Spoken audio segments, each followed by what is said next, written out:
Hello everyone, it's Juniper checking back in with all of you. Welcome to Juniper's Tarot and Astrology, where here you are all magical, and you are especially magical to me, and you all mean the world to me. Please remember, all suspects on my channel are given the presumption of innocence always on this channel. Regardless if I mention a name, they are always considered innocent before guilty, and they have to be proven guilty in a court of law by a judge and a jury and lawyers. Okay, so we're going to be referencing Kirsty McIntosh's book, Criminal Astrology Volume 1. You can purchase this book on Amazon. It has been a blessing to me and has helped keep me grounded as I'm trying to navigate my way through trying to teach myself how to do this. Okay, and I'm going to stumble, I'm going to fall, I'm going to make mistakes, and I'm trying to go back and correct a couple of mistakes that I did earlier. I deleted the last video because I realized that I had the 7 p.m. chart up when I'm mentioning the 8th house of death, when I need to have the 6:30 p.m. chart up for the 8th house of death chart. Okay, so this is why I am suspicious of if RoseMarie leaving the house at 7. It just seems, there's just some confusion here. Now, I go off the 7th house as being my open enemy to the victim.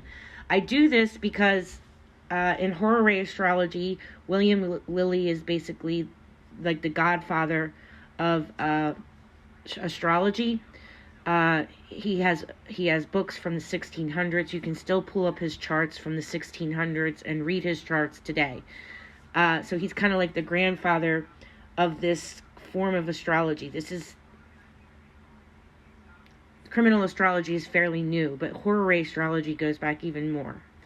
Okay, so William Lilly, he tells us that it's the 7th house that is the enemy. Now, you can look for a murderer in the 8th house, but even so, if I look at both of them like that, it all still kind of comes out in the wash.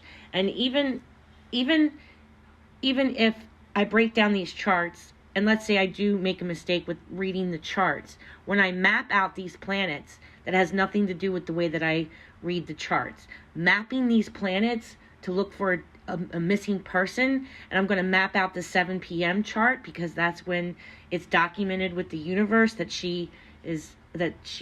we're told that she leaves the house. That's documented with law enforcement. So it's kind of like a timestamp that the universe keeps track of.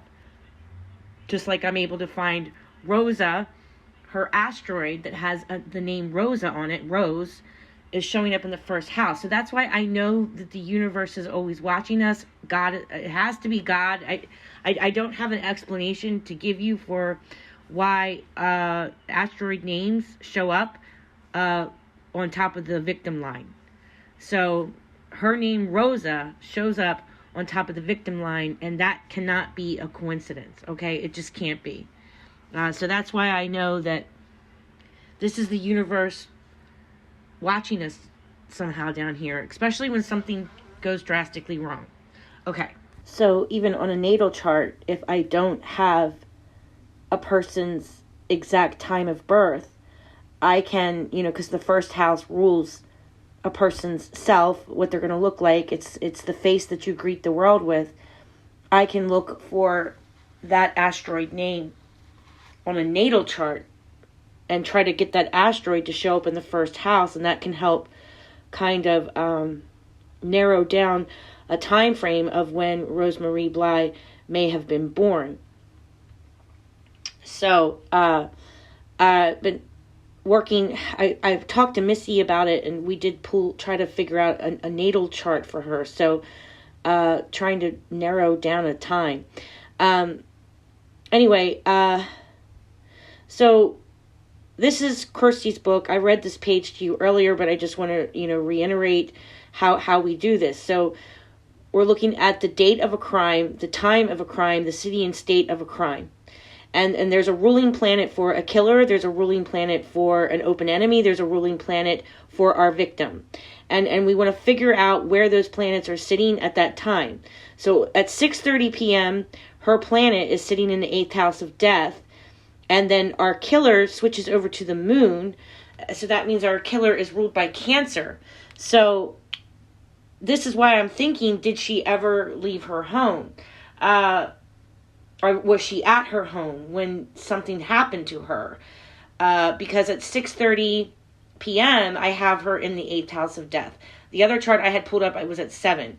So when a ruling planet is in the 8th house of death, it implies to me that we are looking for a deceased person. And the 8th house is the house of death in an event chart. The victim also could have been basically embroiled in some type of inheritance dispute. It could be inheritance. It could be your husband's money. It's a financial disagreement. Inheritance are bad debts. Okay, because we look at it like that. Because the 8th house of death is sex, death, taxes, inheritance. It's your sex organs. It's your body parts. And this is at 6:30. She shows up at the 8th house of death. At 7 p.m. she shows up in the house that's ruling the killer. Okay, so and that means that she's with her killer at 7 p.m. So at 6:30, I have Rosa, and her asteroid would go into the house of endings and sorrow at 6:30 as well.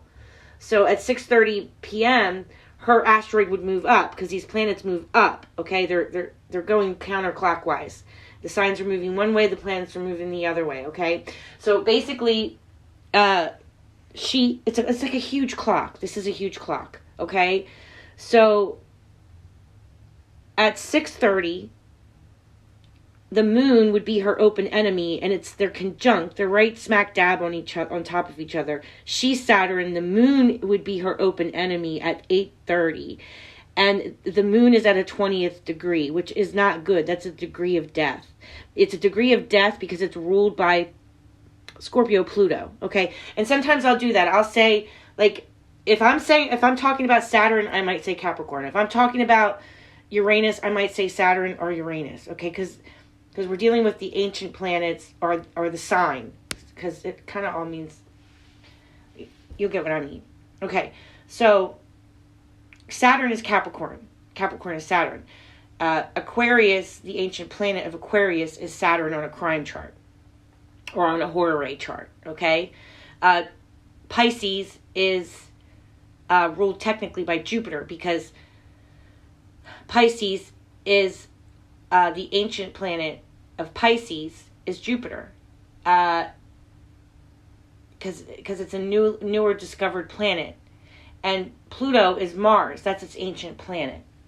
Okay, I hope that makes sense, and I hope that's not too confusing for you, because we're supposed to be looking at the ancient planets, but every once in a while I might say, when I'm talking about Saturn, I might just imply Capricorn. I hope that makes sense. Anyway, okay. So, because Rose is being ruled by Capricorn most of the chart. Capricorn and Uranus. All right. And I explained to you how Nessus is basically on top of the asteroid Rose. To me, this is some type of attack to her. A physical attack, okay? This would be a physical attack that is done to her. And it's active, to her in her first house, which rules her. Okay, so this could be family involved. This could be something happening at her home, at her safe place, because at that point her open enemy is Cancer. So I have to look at all things that have connection to Cancer, which is home, family. Her being, or her possible open enemy was in her home, okay? Allegedly, all right? I'm not saying that anyone did anything to her, but it could mean that the killer, or the open enemy to her, was directly in front of her face at 7 p.m., because this is when she goes into the 7th house. All right, that's basically what I needed to explain, that those two, the difference, the time frames between 6:30, she's in the house of death, and her open enemy is Cancer, which makes it the moon, and then at 7 p.m. She's with her open enemy. She's probably I'm just gonna say it. She's probably with her killer at 7 p.m. And it could be more than one person involved, because we have Virgo involved. And that Nessus is an attack. She also has Nemesis, which is an arch nemesis. It's where the root word of nemesis comes from. She has Nemesis down in the 4th house. She also has chaos in the 4th house. So there's something horrible happening to her between 6:30 and 7, in my own personal opinion.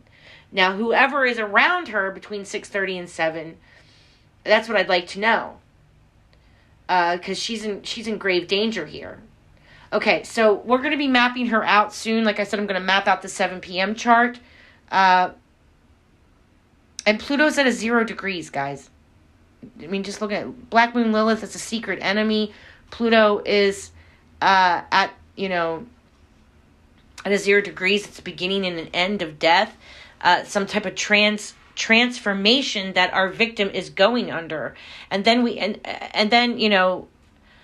the chart is just very ominous. So I just wanted to correct the 6:30 time, the 7 p.m. time. And I got done all the math. I have all the degrees mapped out, all the degrees finished. And we'll go do a live tonight and map her out. Okay, so I just wanted to correct this before I go live, so we have a basic understanding. Okay, blessings to you all. Keep praying for RoseMarie Bly.